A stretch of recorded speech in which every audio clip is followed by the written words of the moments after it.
Olá, tudo bem? Bem-vindos ao meu canal. Vamos falar de dança? Hoje nosso tema será um tema de muito amor, intriga, paixão, assassinato, enfim, nós vamos falar de La Bayadère. Essa é uma obra emblemática, é uma obra que demorou muito a chegar no Ocidente. Ela é composta sobre o mito das bailadeiras. Muito curiosamente, essa história se passa na Índia, no século XIII, e ela é situada na colônia portuguesa chamada Goa. Por isso a origem dessa palavra, La Bayadère, vem do português, a bailadeira. Olha que interessante. Marius Petipa teve essa ideia por volta de 1870. Esse balé foi estreado em 1877 no Teatro Imperial, em São Petersburgo. Ele encarregou ao músico Ludwig Minkus de fazer a música. E é aquela coisa do orientalismo idealizado pelos europeus, que romantizavam, né, aquela distância, aquelas mulheres bailarinas de templos. Então é muito interessante como a coisa toda acontece. Uma coisa que eu gosto sempre de lembrar, que nós temos duas versões hoje em dia, no nosso tempo, que são coreografadas por dois herdeiros naturais da obra de Marius Petipa, que são Natalia Makarova e Rudolf Nureyev. Suas versões têm muitos pontos em comum, mas também muitos pontos diferentes. A versão da Natalia Makarova estreou em 1980 no American Ballet, a versão completa. E a versão de Rudolf Nureyev estreou em 1992 na Ópera de Paris, poucos meses antes de sua morte. Foi sua última obra coreografada. É importante lembrar que, a respeito de Nureyev, quando em 1961 o Ballet Kirov, atual Mariinsky, fazia sua turnê pela Europa, quando ele estava na França, inclusive Nureyev dançando La Bayadère, foi aí que ele pediu asilo no Ocidente. Então Nureyev saiu da companhia e abandonou a União Soviética em 1961, na cidade de Paris, em plena temporada do Kirov. Natalia Makarova também se desligou e pediu asilo político no início da década de 70 e fez uma grande carreira como bailarina. Ambos, né, fizeram uma grande carreira como bailarinos aqui no Ocidente e nos deixaram esse tesouro que são suas obras. Nureyev foi diretor da Ópera de Paris durante quase 10 anos e ele deixou releituras sobre a obra de Marius Petipa, aproximadamente 10 balés ele deixou recoreografados. Ele fez uma releitura. Na verdade, o que ele fez foi meio que atualizar, e muito importante, ele trouxe de volta o protagonismo masculino. As revisões de Nureyev para as obras de Marius Petipa são exatamente isso. Ele fortalece o personagem masculino, que na época de Petipa era o império das grandes bailarinas. Então, Nureyev já faz essa releitura. A versão da Makarova, bastante fiel à de Petipa, ela ressalta muito o papel da bailarina. A história, então, se passa no século XIII, nessa cidade, nessa província de Goa, portuguesa, e quando abre a cortina, você está de frente a um templo. Nesse templo tem uma pira, onde tem um fogo sagrado, e saem os guerreiros, né, que vão caçar. Entre eles está Solor, que é um guerreiro muito respeitado, e ele é apaixonado por Nikia, que é uma das bailadeiras do templo. Nesse templo existe o Grand Brahma. Ele é considerado sacerdote mor e ele é apaixonado pela Nikia também. Então, assim, isso tudo já vai causando um certo impasse, né? Uma certa tensão em cena, porque Logo você vê que Nikia sai, ela é chamada pelo Solor, o faquir, tem um faquir que abre a cena e ele já carrega todo o peso dessa tragédia. Parece que o faquir já sente que tudo isso vai terminar em morte, em tristeza, enfim, vai ser uma grande tragédia. Solor pede que o faquir vá dentro do templo e chame Nikia, que vem trazendo vaso.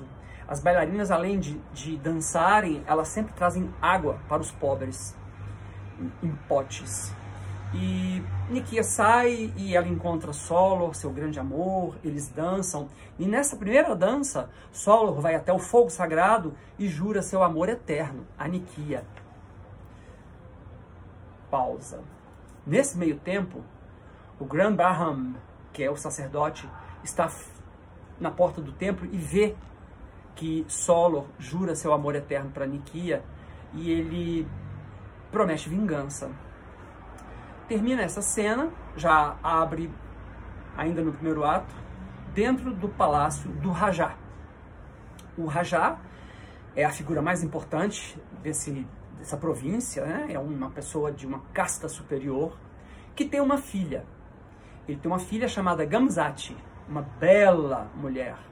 E esse Rajá gosta muito do Solor. Ele, sem saber de nada, ele manda chamar o Solor e promete a mão de sua filha, Gamzati, a ele. Tem inclusive um retrato grande do Solor na sala desse Rajá. Solor fica um pouco indeciso, mas ao ver Gamzati, é uma mulher bela, ele meio que se esquece da promessa que ele fez em frente ao fogo sagrado para Nikia e ele aceita esse casamento.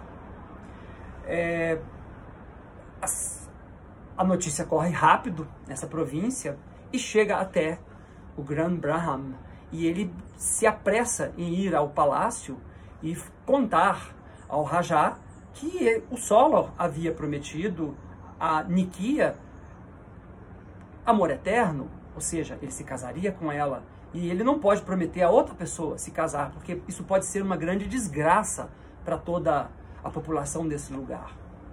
O Rajá decide então acabar com a vida da Nikia. Pausa. Nesse meio tempo, Gamzati ordena a sua serva de chamar Nikia, porque ela quer ter uma conversa com ela. Nessa conversa, ela tenta comprar Nikia com suas joias, seus brilhantes, e a Nikia, horrorizada com aquilo tudo, desesperada, corre até uma mesa, pega um punhal e quase mata a Gamzati. Ela só não consegue porque essa serva segura o pulso. A própria Nikia fica muito apavorada com seu próprio ato e Gamzati também promete a morte de Nikia. Termina essa cena, ainda é o segundo ato, é o dia do noivado de Solor e Gamzati. Muito opulento, é uma festa muito poderosa. Solor chega em cima de um elefante, existem várias danças. Este segundo ato, ele é o ato da Gamzati, onde ela se mostra bela em solos, em padedês, junto com Solor. Nesse ato existem várias danças e entre elas a famosíssima dança do ídolo dourado, ídolo de bronze, que nada mais é um ídolo que toma vida, é um ídolo que vive nesse templo onde mora e trabalha a Nikia. Esse ídolo toma vida e dança nessa festa de noivado. Mas, para a desgraça de Nikia, ela é escolhida como bailadeira dessa festa de noivado. Ela chega e faz uma dança muito linda, é aquele famoso lamento que a gente vê dançado em muitas galas, em muitos eventos, em muitos festivais. É o lamento da Nikia. E ao final dessa dança, que vai começar um allegro, alguém lhe oferece uma cesta e ela dança com essa cesta até um momento muito forte, onde ela vai cheirar as flores, só que dentro dessa cesta tem uma serpente, e essa serpente lhe morde o pescoço. Nikia solta essa serpente e essas flores, e ela vê que vai morrer. Nesse mesmo tempo, o sacerdote chega e oferece a ela o antídoto contra o veneno, Mas ela olha e vê o Solor e a Gamzat saindo, já, e ela prefere a morte. Fim desta cena. Vai começar o terceiro ato. O terceiro ato inicia-se, né, nos jardins da casa de Solor, ele desesperado com o que aconteceu. Nikia morreu, ele já está comprometido a se casar com Gamzat, ele não pode dizer não ao Rajá, e daí ele não sabe o que fazer, entra o Fakir e lhe oferece ópio. O ópio é uma droga derivada da papoula, que é uma coisa que deixa a pessoa completamente fora de si. Ele fuma esse ópio e vai para o mundo dos sonhos, ele vai para o mundo das sombras, onde ele consegue encontrar a sua Nikia. Aí então será o ato branco da Bayadère, aquela famosa descida daquela rampa, onde muitas sombras, que são as réplicas da própria Nikia, descem por essa plataforma. Na verdade, há versões que dizem que isso é uma evocação ao Monte Himalaia, que essas sombras descem o Monte Himalaia para encantar Solor. Então é mais uma vez um ato branco, um ato de tules e chuchus, e enfim, de dança muito virtuosa. Existem muitos padedês e muitas outras sombras que dançam, e esse ato termina, o Solor volta para o divã onde ele está deitado, e ele é acordado porque é amanhã o dia do seu casamento. Termina esse ato. Na versão de Nureyev, a obra termina aí, termina nesse ato, no terceiro. Na versão de Makarova, que é mais próxima da versão de Marius Petipa, existe então um quarto ato.